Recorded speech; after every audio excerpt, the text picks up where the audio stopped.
हम जनता के फैसले को सर झुकाकर स्वीकार करते हैं। चुनावी मैदान में हमने सिर्फ अपनी उपलब्धियों के आधार पर वोट मांगे थे। दोस्तों, जरा सोचिए, ये शब्द किसी आम नेता के नहीं है। ये बयान है तमिलनाडु के कदावर नेता और incumbent chief minister M.K. Stalin का अपनी हार मानने के बाद। शुरुआत में ही इतना बड़ा झटका? जी हाँ, ये कोई आम चुनाव नहीं था, बल्कि एक ऐसी राजनीतिक सुनामी थी जिसने दशकों से जमे हुए दिग्गजों की जड़ें हिलाकर रख दी। आज के इस विश्लेषण में हम मई 2026 के इन ऐतिहासिक विधानसभा चुनावों की गहराई में उतरेंगे। इसे किसी ब्लॉकबस्टर हिस्टोरिकल थ्रिलर फिल्म की तरह देखिए, जहां 50 साल पुराने राजनीतिक किले ताश के पत्तों की तरह ढह गए। तो आइए पर्दे के पीछे की इस पूरी कहानी को समझते हैं। तो सबसे पहले बात करते हैं उस दिन की जब ये दिग्गज गिरे और पूरे देश में एक सदमा सा फैल गया। मतगणना यानी काउंटिंग वाले दिन की सुबह कुछ ऐसी आई जिसका शायद ही किसी ने अंदाजा लगाया था। एक तरफ लंबा राजनीतिक वर्चस्व था तो दूसरी तरफ बिल्कुल नई हकीकत। तमिलनाडु में जहां DMK की एकदम मजबूत पकड़ मानी जाती थी, वहां एक नई पार्टी TVK ने सारे समीकरण पलट दिए। और उधर वेस्ट बंगाल में, वहां TMC के 15 साल के शासन के सामने BJP एक ऐसी विशाल ताकत बनकर उभरी जिसने सबको हैरान कर दिया। अब इस आंकड़े पर जरा गौर कीजिए, 15,114। ये कोई रैंडम नंबर नहीं है दोस्तों। ये वो अंतर है जिससे वेस्ट बंगाल की लगातार मुख्यमंत्री रहीं ममता बनर्जी अपनी सबसे सेफ मानी जाने वाली सीट भवानीपुर हार गईं। उन्हें BJP के शुभेंदु अधिकारी ने इस मार्जिन से हराया जो सच में किसी भूकंप से कम नहीं था। और अगर आपको लग रहा है कि ये उलटफेर सिर्फ बंगाल तक सीमित था, तो बिल्कुल नहीं। तमिलनाडु में 9 बार के विधायक और CM M.K. स्टालिन अपने ही मजबूत किले कोलाथुर में एक नए उम्मीदवार TVK के डेब्यूटेंट VS बाबू से हार गए। एक इनविंसिबल माने जाने वाले दिग्गज का अपने ही गढ़ में एक नए चेहरे से हारना, ये पूरी तरह से इतिहास पलट देने वाला पल था। तो आखिर तमिलनाडु में इस राजनीतिक तूफान का आर्किटेक्ट कौन था?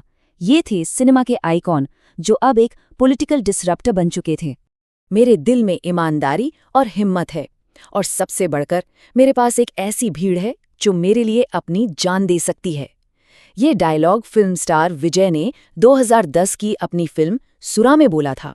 लेकिन यहाँ गेम चेंजर बात ये थी कि उन्होंने अपने इस कमांडा वाले सिल्वर स्क्रीन पर्सोना को हकीकत के एक राजनीतिक आंदोलन में बिल्कुल सीमलेसली बदल दिया। उनकी नई पार्टी TVK उसी का नतीजा थी। खैर, TVK का उदय रातों रात किसी जादू से नहीं हुआ था। ये एक बहुत ही सोची समझी और कैलकुलेटेड जर्नी थी। 2009 में उन्नल मुदियुम फ्लैग के आने से लेकर फरवरी 2024 में पार्टी बनने तक, फिर नवंबर 2025 की करूर रैली वाली दर्दनाक भगदड़ के बाद DMK के एस्टैब्लिशमेंट के साथ उनका कड़वा टकराव, इन सब ने मिलकर मई 2026 की इस ऐतिहासिक जीत की नींव रखी।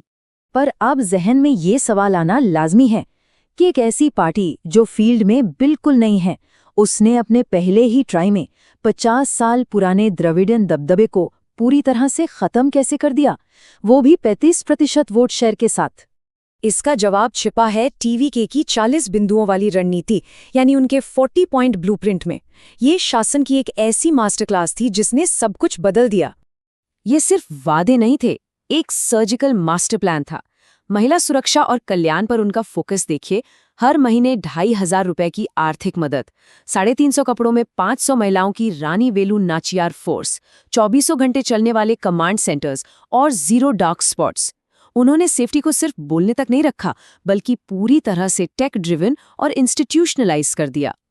और युवाओं को तो उन्होंने सीधे कनेक्ट किया। रिक्रूटमेंट अकाउंटेबिलिटी एक्ट लाए, जिसमें 365 दिनों में सरकारी भर्तियां पूरी होनी थीं। बेरोजगारों के लिए 4,000 रुपए का मंथली एड और 20 लाख तक के कोलैटरल फ्री एजुकेशन लोन्स। इस अग्रेसिव स्ट्रैटेजी ने फर्स्ट टाइम वोटर्स को अपनी तरफ खींच लिया। तकनीक और गवर्नेंस को जोड़ते हुए उन्होंने विक्ट्री सुपर ऐप का आइडिया दिया। साथ ही स्ट्रिक्ट पेनल्टीज के साथ राइट टू सर्विस एक्ट और सरकारी कामों पर नजर रखने के लिए एक रियल टाइम डैशबोर्ड। बेसिकली उन्होंने स्टेट गवर्नेंस के पूरे ढांचे को आधुनिक और ट्रांसपेरेंट बनाने का क्लियर वादा किया। तो इस पूरे मास्टर प्लान का फाइनल नतीजा क्या रहा? TVK को मिली 106 सीट्स, DMK सिमट गई 7 पर और AIADMK को मिली 47 सीट्स। TVK सबसे बड़ी पार्टी बन गई। हालांकि वो 118 के मेजॉरिटी मार्क से थोड़ा सा पीछे रह गए, जिसने वहां एक बहुत ही थ्रिलिंग हंग असेंबली की स्थिति बना दी। खैर, दक्षिण से अब थोड़ा बाहर निकलते हैं, क्योंकि पूरब में बंगाल का महासंग्राम भी देश की राजनीति में एक भारी टेक्टोनिक शिफ्ट ला रहा था। इस आंकड़े को देखिए, 190 से भी ज्यादा, जी हाँ 190 प्लस। ये संख्या दिखाती है कि भारतीय जनता पार्टी ने वेस्ट बंगाल विधानसभा में किस भारी पैमाने पर स्वीप किया है। अगर हम इन नतीजों को न्यूट्रली देखें तो यहाँ दो बिल्कुल अलग ताकतों का आमना सामना था। एक तरफ टीएमसी का 15 साल का लंबा शासन और दूसरी तरफ बीजेपी का लॉ एंड ऑर्डर यानी सुरक्षा और राज्य के कर्मचारियों के लिए पेंशन और भत्ते के आश्वासन पर लाया गया स्ट्रेटेजिक फोकस। ये मुद्दे सरकारी कर्मचारियों के बीच बहुत असरदार साबित हुए। हालांकि इन नतीजों के बाद विपक्ष की तरफ से कड़ी प्रतिक्रिया आनी ही थी। राहुल गांधी ने खुले तौर पर आरोप लगाया कि असम और बंगाल में चुनाव चुराए गए हैं और दावा किया कि अकेले बंगाल में 100 से ज्यादा सीट्स की चोरी हुई है। वहीं दूसरी तरफ प्रधानमंत्री मोदी ने इस नतीजे को बंगाल के लिए एक नया सूर्योदय बताया। दोनों ही पक्ष अपनी अपनी बात पर पूरी तरह अटल दिखे। तो इन दो बड़े राज्यों के नतीजों ने तो देश को हैरान किया ही, पर बाकी चुनावों ने मिलकर देश के नेशनल मैप को पूरी तरह से रीड्रॉ कर दिया। जैसे असम में बीजेपी ने 82 सीट्स के साथ अपना वर्चस्व बनाए रखा और हैट्रिक लगाई।